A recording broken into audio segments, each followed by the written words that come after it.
कहते हैं ना कि माँ के पैर के नीचे जन्नत है और बाप जन्नत का दरवाजा। नबी पाक सल्लल्लाहु अलैहि वसल्लम ने हमें एकदम क्लियरली बताया है कि इस साल से इस साल के बच्चे को आप पहले क्या सिखाओगे। बच्चे जब बाहर से आए तो उन्हें कहे कि आप अपने शूज यहाँ उतारा करें। जैसे हम माँ बाप है, हम नमाज पढ़े, हम अपने बच्चों को साथ बिठाए, हम क्वाइटली जाके अकेले में करें अगर हमें पता है कोई ऐसी चीज होने वाली है, और अगर बच्चों के सामने करें तो उसमें एक रिस्पेक्ट का दायरा रखें, वॉल्यूम कम करें। मेरा बेटे को तो लगता है कि ये जो जहाँ पे नमाज पढ़ती हूँ मस्जिद है मेरी, तो मुझे कहता है मम्मा आप मस्जिद में हो, तो मैं कहती हूँ हाँ, इन्हें तो मौलाना भी बना, इन्हें तो आलिम भी बना, इन्हें दीन की समझ दे, इन्हें दीन का दाई बना। अस्सलामु अलैकुम वरहमतुल्लाहि वबरकातुहू। हम एक नई सीरीज का आगाज कर रहे हैं जिसका नाम है तरबियत औलाद, के औलाद की तरबियत पे हमें कितना फोकस करना चाहिए। और ये बहुत इंपॉर्टेंट पॉइंट्स है जो मैं कोशिश करूंगी कि मैं आपको इस सीरीज के जरिए बताऊं ताकि आप भी सीखें और साथ ही साथ मुझे भी सीखने का फायदा हो, एंड यही चीज मैं अपने बच्चों पे भी इम्प्लाई कर सकूं। तो चलिए मैं अब आपको ये 5 पॉइंट बताती हूँ। सबसे पहला पॉइंट है कि औलाद अल्लाह की अमानत है। अल्लाह ने हमें सुपुर्द किया है ये औलाद ताकि हम उसकी हिफाजत से और सही मेहनत से उनकी तरबियत पे फोकस करें, उनका ध्यान दे और उन्हें सही तरीके से पाले, उन्हें दीन की फिक्र दे, दीन की समझ दे, अल्लाह कौन है उन्हें ये बताए, एक अच्छा इंसान कैसे बनना है बताए, उनकी जिम्मेदारियां क्या है ये बताए। ये सारी चीजें विद एक स्पेसिफिक एज, जैसे बच्चों की उम्र बढ़ती है, अल्लाह सुब्हानहू व तआला ने हमें बताया है कि कौन सी उम्र में हमें बच्चों को क्या सिखाना है। नबी पाक सल्लल्लाहु अलैहि वसल्लम ने हमें एकदम क्लियरली बताया है कि इस साल से इस साल के बच्चे को आप पहले क्या सिखाओगे, फिर जब वो बालिग होगा आप उसे क्या सिखाओगे, जब वो एक जिम्मेदार मर्द बनेगा आप उसे क्या सिखाओगे, जब वो शौहर बनेगा आप उसे क्या सिखाओगे, जब वो खुद एक बाप बनेगा वो क्या सीखेगा। तो एवरीथिंग इज सो क्लियर कि आप अपनी लाइफ को, अगर आप चाहते हो कि आपके बच्चे उस फॉर्मेट पे नबी पाक सल्लल्लाहु अलैहि वसल्लम की सुन्नतों पे उनकी जिंदगी जिए, तो आपको as a mother, as a father अपनी रिस्पॉन्सिबिलिटी पे ज्यादा फोकस करना है कि आप इस चीज को ज्यादा अहमियत दे। आप मारपीट कम करोगे बच्चों के साथ। आई नो जेंटल पेरेंटिंग थोड़ी टफ है आज के टाइम पे, because at the end of the day आप खुद पागल हो जाते हो। I know I have 2 sons, मैं खुद at the end of the day मैं लाइक भाई अब मैं जेंटल पेरेंट नहीं बन सकती हूँ, but you still have to B, ये आपकी भी आजमाइश। सेकेंड पॉइंट, बच्चे वो नहीं करते जो आप उनसे कहते हो, पर बच्चे वो करते हैं जो वो देखते हैं। तो ये बहुत ज्यादा जरूरी है कि आज फैमिलीज में मैंने ऐसे बहुत अनफॉर्चुनेट केसेस देखे हैं। आज इंस्टाग्राम पे भी इतना कॉमन है कि जब आप पेरेंट्स और बच्चों के वीडियोस देखते हैं, अनफॉर्चुनेटली माँ हो, खुलेआम गाली, खुलेआम बदसलूकी, तू तड़ाक से बात करना। बच्चों की भी इज्जत नफ्स होती है, हमें कोशिश करनी है कि हम उस इज्जत नफ्स को बरकरार रखें। हर बच्चा, मैं देखती हूँ जैसे मेरा तारिक जमील 3 साल का, लेकिन अगर मैं उसको चिल्ला दूँ तो मुझसे कहता है मैं आपसे बात नहीं करूंगा, मैं आपसे कटती हूँ। एंड आई रियलाइज कि कितना छोटा, इसने कहाँ से सीखा ये चीज़ कि मुझसे बात नहीं करेगा। मुझे रियलाइज हुआ कि बच्चे छोटे ज़रूर होते बट समझते सब है। अब अगर मैं मेरे बेटे की बात करूँ, जो चीज़ मैंने देखी है ये मुझे और कॉन्शियस करती है, दैट इज़ द रीज़न मैं ये सीरीज़ बना रही हूँ ताकि आप लोग भी इस चीज़ को समझें। आई एम श्योर बहुत लोग ये ऑलरेडी जानते भी है। बहुत बार होता है कि चलते चलते मुझे कुछ लग जाता है एंड मैं कहती हूँ अल्लाह ने बचा लिया, कोई भी चीज, एंड मैंने रियलाइज भी नहीं किया। अब मेरा बेटा कुछ भी हो जाए, अगर वो बाई चांस गिरने लगता है, वो बच जाता है, तो मुझे कहता है मम्मा अल्लाह ने बचा लिया। एंड आई रियलाइज कि ये इसने मुझे देखकर पिक किया है, क्योंकि ये वो चीज थी जो मैंने उसको अभी तक सिखाई नहीं थी। बिकॉज आई रियलाइज ये तो अभी बात नहीं करता है, बहुत छोटा है, क्या ही समझेगा। बट मैंने रियलाइज किया कि ये बहुत, and I tell my husband also कि अगर आपके और मेरे बीच में अगर कोई भी चीज को लेके किसी भी तरीके की बहस भी होने वाली है, we have to make sure कि हम बच्चों के सामने ना करें, हम क्वाइटली जाके अकेले में करें अगर हमें पता है कोई ऐसी चीज होने वाली है। और अगर बच्चों के सामने करें तो उसमें एक रिस्पेक्ट का दायरा रखें, वॉल्यूम कम करें, ताकि हमारे बच्चे वो चीज देखें। जैसे हम माँ बाप है, हम नमाज पढ़े, हम अपने बच्चों को साथ बिठाए ताकि वो नमाज की इंपॉर्टेंस को सीखे। हम बच्चों को बताए कि अल्लाह सबसे बड़े है, हमें हर चीज पे यकीन अल्लाह के लिए होना चाहिए कि करने वाला अल्लाह है। आपको जो भी मिल रहा है अल्लाह ही दे रहा है, लेकिन अल्लाह ने माँ बाप को जरिया बनाया है क्योंकि अल्लाह आपके पास कोई चीज लेकर तो आ नहीं सकते, इसीलिए अल्लाह ने माँ बाप का इंतखाब किया कि अब इंसान माँ बाप बनेंगे और माँ बाप से फिर औलादें आएंगी, और जो औलाद आएगी वो माँ बाप उनका ध्यान रखेंगे। एंड ऑफ कोर्स ये चीज चेंज भी होती है, ये साइकिल, और यही एक साइकिल है जो कयामत तक का चलना है। So we have to be very focus कि हम जब घर पे हमारा जो माहौल हो, टाइम टेबल हो, है ना, बच्चे जब बाहर से आए तो उन्हें कहे कि आप अपने शूज यहाँ उतारा करें, ये गंदा है, आप अंदर तक ना ले आए। अगर कोई चीज बच्चे खाते, समझो कोई बिस्किट खा रहे, कोई चिप्स खा रहे, अब बच्चों को अभी से सिखाओ कि डस्टबिन में फेंके, ना कि खिड़की के बाहर। आप खुद भी उस चीज को प्रैक्टिस करो। आप जब बच्चा देखता है कि माँ हर चीज डस्टबिन में डाल रही है, घर गंदा नहीं कर रही, तो बच्चे के भी अंदर नेचुरली वो चीज आती है कि वो भी साफ सफाई पसंद करता है। बच्चों को भी आप कहो कि आप तमीज से बात करो इनसे, आप हिड़जिड़ नहीं करो, आप तू तड़ाक मत करो, आप ऑर्डर मत दो, आप उनको प्लीज कहो, हर चीज में प्लीज कहो। देखिए बच्चा छोटा है, कभी कहेगा कभी भूल जाएगा, बट इट इज प्रैक्टिस। सो बहुत ज्यादा जरूरी है कि आप अपना कैरेक्टर जो घर में बनाते हो, बच्चा वो आपसे देखेगा, बच्चा वो सीखेगा, और वही चीज वो आगे कल जाके सोसाइटी में जाएगा और वही चीज को प्रेजेंट करेगा। अगर आप अपने बच्चों को जैसा देखना चाहते हो, पहले हम कोशिश करें एज पेरेंट्स हम खुद पहले वैसे बन जाए। थर्ड पॉइंट, नमाज की तालीम से पहले घर में नमाज का माहौल बनाएं। अब आपको पता है कि अजान होने वाली है, तो सबसे पहले हमें कोशिश होनी चाहिए, जाहिर सी बात है हम खुद भी ये सीखते हैं कि अजान से पहले आप वजू करके नमाज के लिए रेडी हो जाए और नमाज का इंतजार करें। इससे नमाज पढ़ने वाले को और भी सवाब मिलता है बाय द वे। तो आप जब वजू करें, आप अपने बच्चों को बताएं कि मैं वजू कर रही हूँ, अजान होने वाली है। अब तो क्योंकि अजान बाहर है नहीं, बैन हो चुकी है फिलहाल यहाँ पे, एटलीस्ट मेरे एरिया में भी नहीं है, तो हमारे फोन्स में हम मस्जिदों से कनेक्टेड है, तो जब अजान होती है तो हमारे फोन में अजान की आवाज आती है, तो हमारे बेटे पूछते हैं, क्योंकि अनफॉर्चुनेटली वो अजान यहाँ पे सुन नहीं पाए। जब हम बाहर जाते हैं उम्रा पे, हज पे, तो बच्चे अजान सुनते हैं, बट जब आप वापस यहाँ आते हो इस एरिया में जहाँ पे मैं रहती हूँ, तो वहाँ पे अजान नहीं होती है। अब पूरा दिन जब आप बच्चे अजान नहीं सुनते तो दे आर नॉट श्योर कि ये आवाज क्या है। तो जब फोन पे अजान होती है तो मेरा बेटा मुझसे पूछता है कि मम्मा ये क्या हो रहा है, आपका फोन आ रहा है? तो मैंने कहा नहीं बेटा, ये अजान हो रही है, अल्लाह हमें बुला रहे हैं नमाज की तरफ, और नमाज में ही कामयाबी है। एंड अब मैं फिलहाल मेरे बच्चे से 3 साल का मैं ऐसी पूरी बातें करती हूँ, क्योंकि मुझे लगता है ये सब समझ रहा है, एंड ये ऐसे ऐसे वर्ड्स बोलता है कि मुझे लगता है कि नहीं, मैं सोच रही हूँ कि मेरे बेटे को समझ में नहीं आ रहा, पर मेरे बेटे को सब समझ में आ रहा है। नमाज पढ़ने से क्या होता है, एक लाइफ में डिसिप्लिन आता है ना। सबसे पहले तो वो डिसिप्लिन आपकी लाइफ में आता है।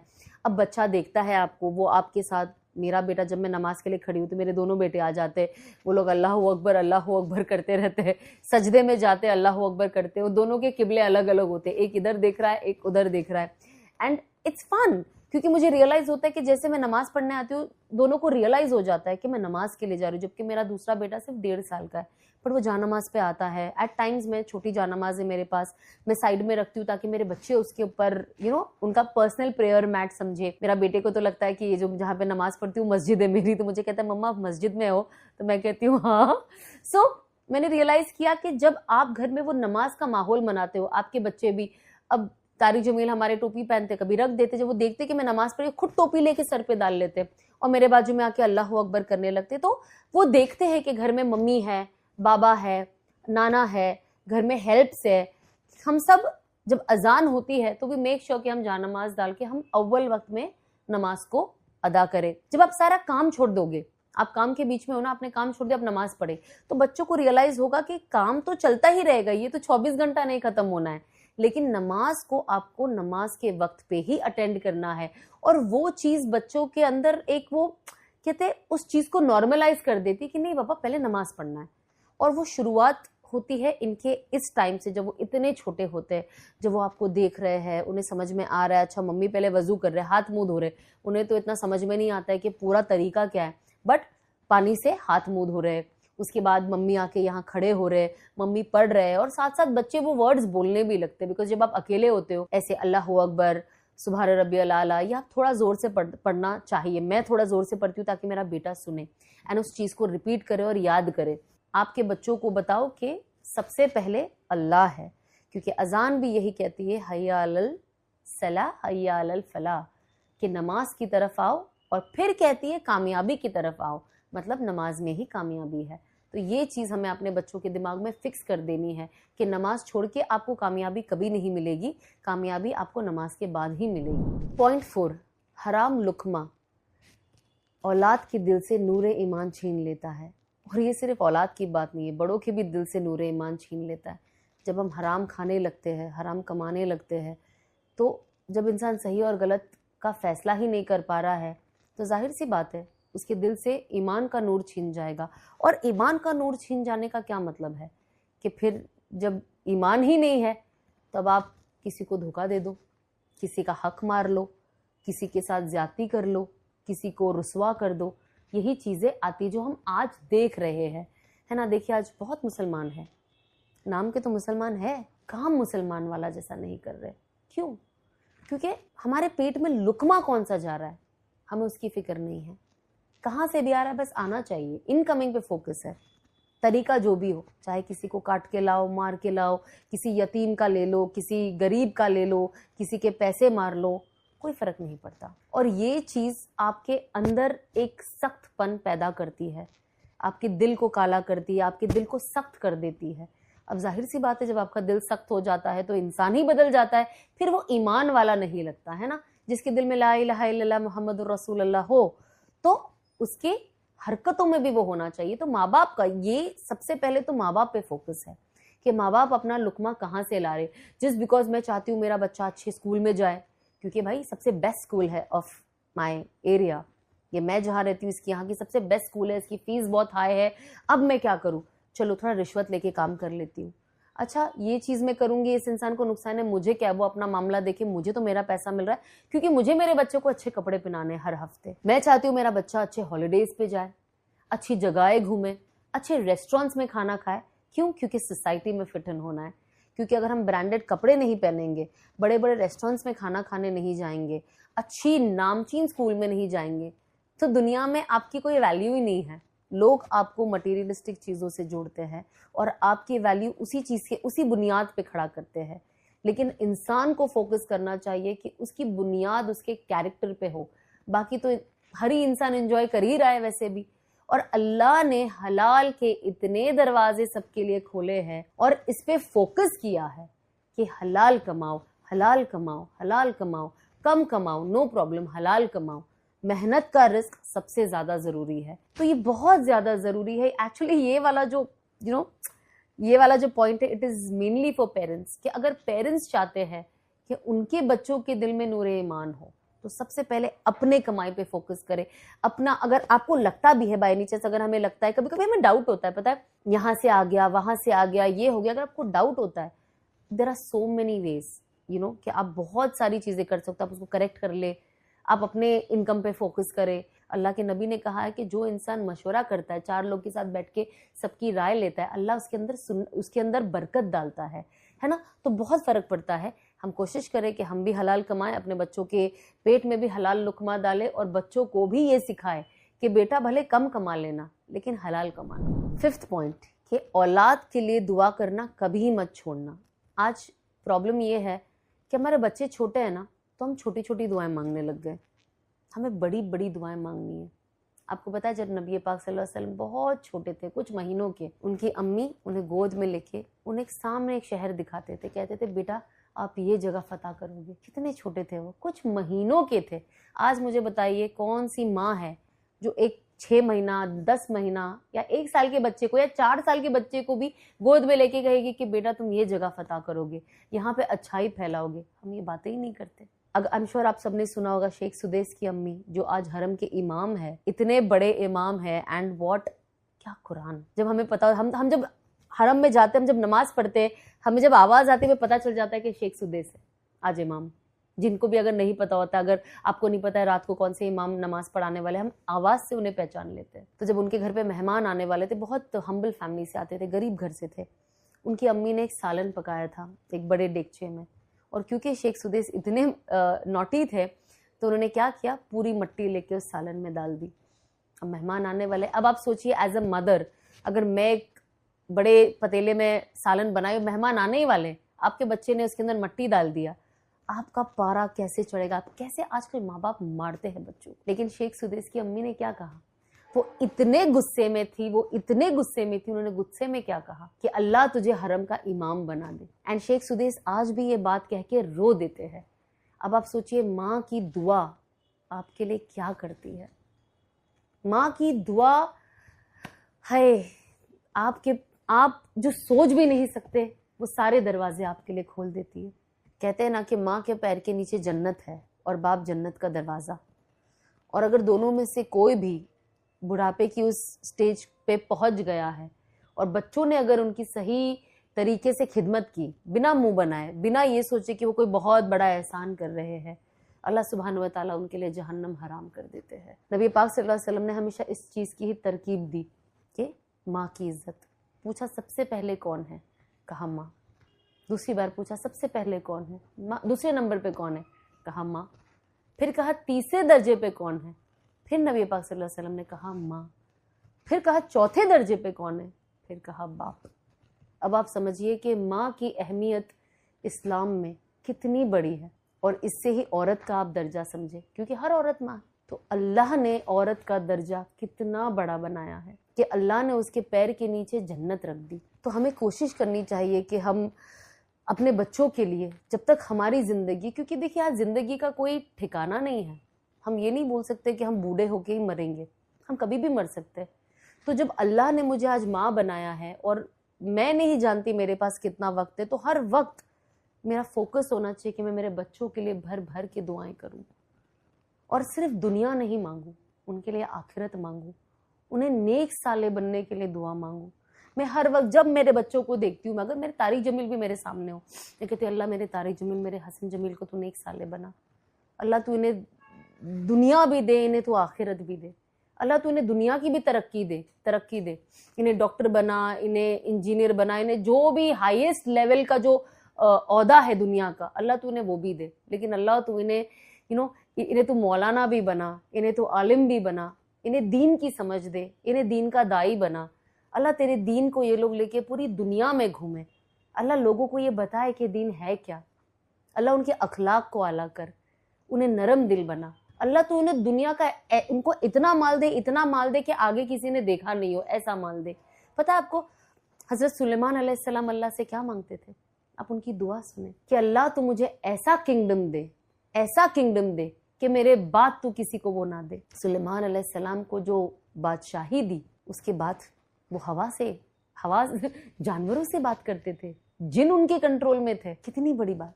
हमारी दुआओं को बढ़ाए, दुआओं को स्ट्रॉन्ग करे। इब्राहिम अलैहिस्सलाम क्या दुआ करते थे कि अल्लाह तू मेरी नस्ल से एक ऐसा नबी पैदा कर जो इसे आगे लेके जाए, इस दीन को आगे लेके जाए। उनके ही लाइन से, उनके इस्माइल अलैहिस्सलाम के ही उसी लीनेज से अगर हम देखें तो नबी पाक सल्लल्लाहु अलैहि वसल्लम आए इस दुनिया में। ये तो होना ही था, लेकिन तो भी इब्राहिम अलैहिस्सलाम की आप दुआ देखें। हमारी दुआओं को बड़ा करें। अगर बच्चा कोई भी चीज आपसे मांगता है, आप उनसे कहें कि आप अल्लाह से मांगे। बच्चे भी दुआ के आदी होते हैं, हम भी दुआ करते हैं।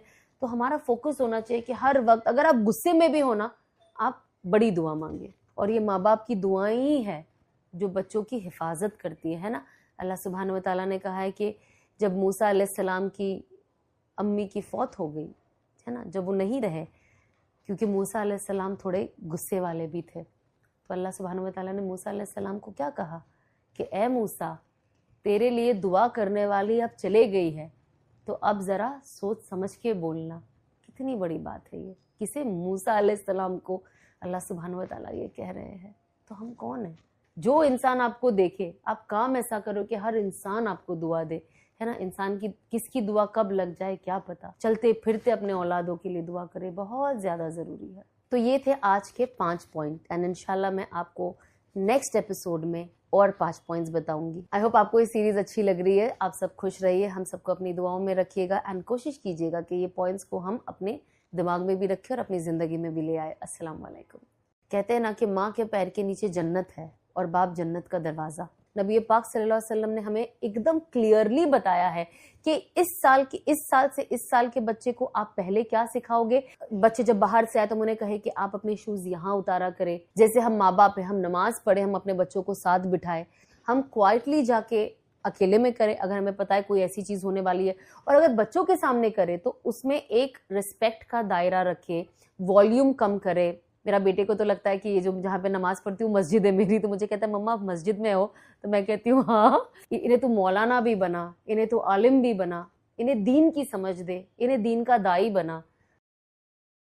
अस्सलामु अलैकुम वरहमतुल्लाहि वबरकातुहू। हम एक नई सीरीज का आगाज कर रहे हैं जिसका नाम है तरबियत औलाद, कि औलाद की तरबियत पे हमें कितना फोकस करना चाहिए। और ये बहुत इंपॉर्टेंट पॉइंट्स है जो मैं कोशिश करूंगी कि मैं आपको इस सीरीज के जरिए बताऊं, ताकि आप भी सीखें और साथ ही साथ मुझे भी सीखने का फायदा हो, एंड यही चीज मैं अपने बच्चों पे भी इम्प्लाई कर सकूं। तो चलिए मैं अब आपको ये 5 पॉइंट बताती हूँ। सबसे पहला पॉइंट है कि औलाद अल्लाह की अमानत है। अल्लाह ने हमें सुपुर्द किया है ये औलाद, ताकि हम उसकी हिफाजत से और सही मेहनत से उनकी तरबियत पे फोकस करें, उनका ध्यान दे और उन्हें सही तरीके से पाले, उन्हें दीन की फिक्र दे, दीन की समझ दे, अल्लाह कौन है उन्हें ये बताए, एक अच्छा इंसान कैसे बनना है बताए, उनकी जिम्मेदारियां क्या है ये बताए। ये सारी चीजें विद एक स्पेसिफिक एज, जैसे बच्चों की उम्र बढ़ती है, अल्लाह सुब्हानहू व तआला ने हमें बताया है कि कौन सी उम्र में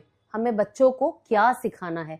नबी पाक सल्लल्लाहु अलैहि वसल्लम ने हमें एकदम क्लियरली बताया है कि इस साल से इस साल के बच्चे को आप पहले क्या सिखाओगे, फिर जब वो बालिग होगा आप उसे क्या सिखाओगे, जब वो एक जिम्मेदार मर्द बनेगा आप उसे क्या सिखाओगे, जब वो शौहर बनेगा आप उसे क्या सिखाओगे, जब वो खुद एक बाप बनेगा वो क्या सीखेगा। तो एवरीथिंग इज सो क्लियर कि आप अपनी लाइफ को, अगर आप चाहते हो कि आपके बच्चे उस फॉर्मेट पे नबी पाक सल्लल्लाहु अलैहि वसल्लम की सुन्नतों पे उनकी जिंदगी जिए, तो आपको as a mother, as a father अपनी रिस्पॉन्सिबिलिटी पे ज्यादा फोकस करना है कि आप इस चीज को ज्यादा अहमियत दे।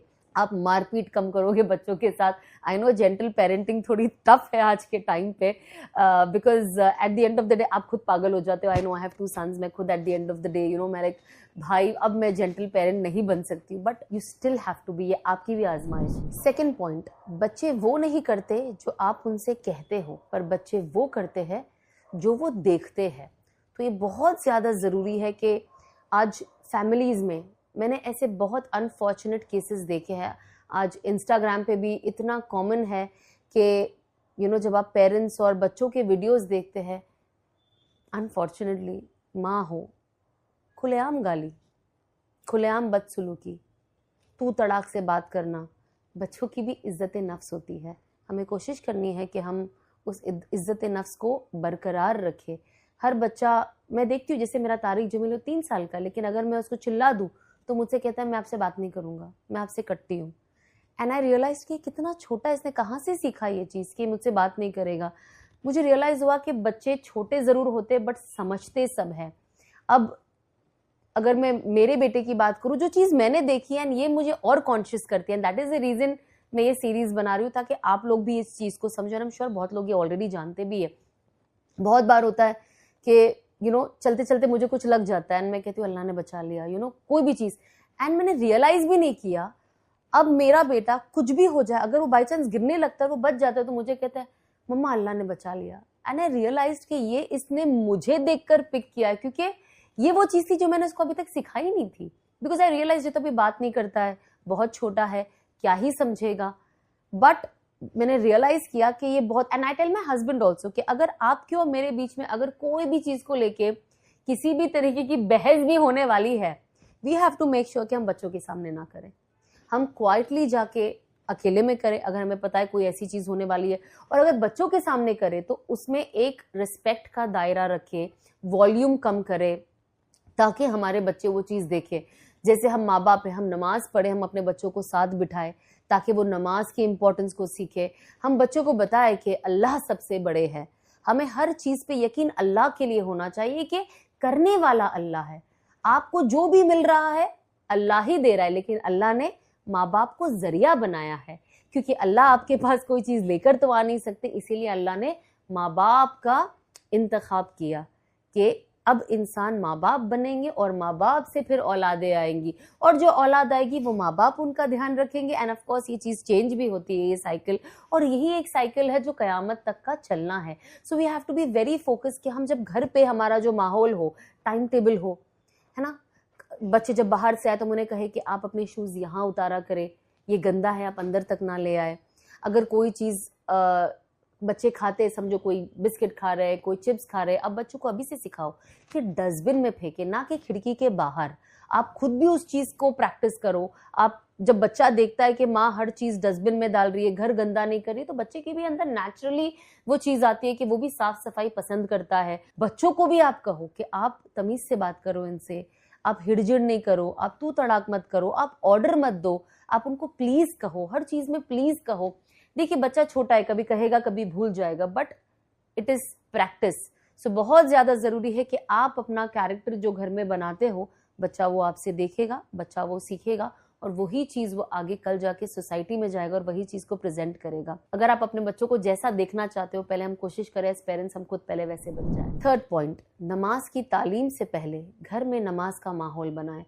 अब आपको पता है कि अजान होने वाली है, तो सबसे पहले हमें कोशिश होनी चाहिए, जाहिर सी बात है हम खुद भी ये सीखते हैं कि अजान से पहले आप वजू करके नमाज के लिए रेडी हो जाए और नमाज का इंतजार करें। इससे नमाज पढ़ने वाले को और भी सवाब मिलता है बाय द वे। तो आप जब वजू करें, आप अपने बच्चों को बताएं कि मैं वजू कर रही हूँ, अजान होने वाली है। अब तो क्योंकि अजान बाहर है नहीं, बैन हो चुकी है फिलहाल, यहाँ पे एटलीस्ट मेरे एरिया में भी नहीं है, तो हमारे फोन्स में हम मस्जिदों से कनेक्टेड है। तो जब अजान होती है तो हमारे फोन में अजान की आवाज आती है, तो हमारे बेटे पूछते हैं, क्योंकि अनफॉर्चुनेटली वो अजान यहाँ पे सुन नहीं पाए। जब हम बाहर जाते हैं उम्रा पे, हज पे, तो बच्चे अजान सुनते हैं, बट जब आप वापस यहाँ आते हो इस एरिया में जहाँ पे मैं रहती हूँ, तो वहाँ पे अजान नहीं होती है। अब पूरा दिन जब आप बच्चे अजान नहीं सुनते तो दे आर नॉट श्योर कि ये आवाज क्या है। तो जब फोन पे अजान होती है तो मेरा बेटा मुझसे पूछता है कि मम्मा ये क्या हो रहा है, आपका फोन आ रहा है?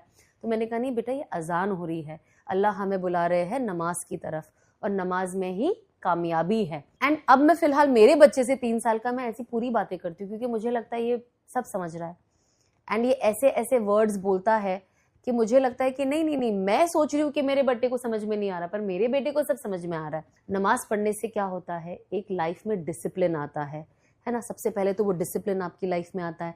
अब बच्चा देखता है आपको, वो आपके साथ, मेरा बेटा जब मैं नमाज के लिए खड़ी हूँ तो मेरे दोनों बेटे आ जाते, वो लोग अल्लाहू अकबर करते रहते हैं, सजदे में जाते अल्लाहू अकबर करते, वो दोनों के किबले अलग अलग होते, एक इधर देख रहा है, एक उधर देख रहा है, एंड इट्स फन, क्योंकि मुझे रियलाइज होता है कि जैसे मैं नमाज पढ़ने आती हूँ, दोनों को रियलाइज हो जाता है कि मैं नमाज के लिए जा रही हूँ। जबकि मेरा दूसरा बेटा सिर्फ 1.5 साल का है, पर वो जानमाज पे आता है। एट टाइम्स में छोटी जानमाज है मेरे पास, मैं साइड में रखती हूँ ताकि मेरे बच्चे उसके ऊपर उनका पर्सनल प्रेयर मैट समझे। मेरा बेटे को तो लगता है कि ये जो जहाँ पे नमाज पढ़ती हूँ मस्जिद है मेरी, तो मुझे कहता है मम्मा आप मस्जिद में हो, तो मैं कहती हूँ हाँ।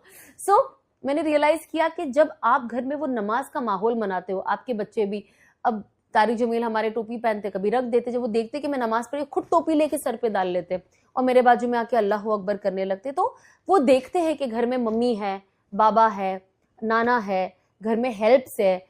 हम सब जब अजान होती है तो भी मेक श्योर कि हम जानमाज डाल के हम अव्वल वक्त में नमाज को अदा करें। जब आप सारा काम छोड़ दोगे, आप काम के बीच में हो ना, आपने काम छोड़ दिया, आप नमाज पढ़े, तो बच्चों को रियलाइज होगा कि काम तो चलता ही रहेगा, ये तो 24 घंटा नहीं खत्म होना है, लेकिन नमाज को आपको नमाज के वक्त पे ही अटेंड करना है। और वो चीज बच्चों के अंदर एक वो कहते उस चीज को नॉर्मलाइज कर देती कि नहीं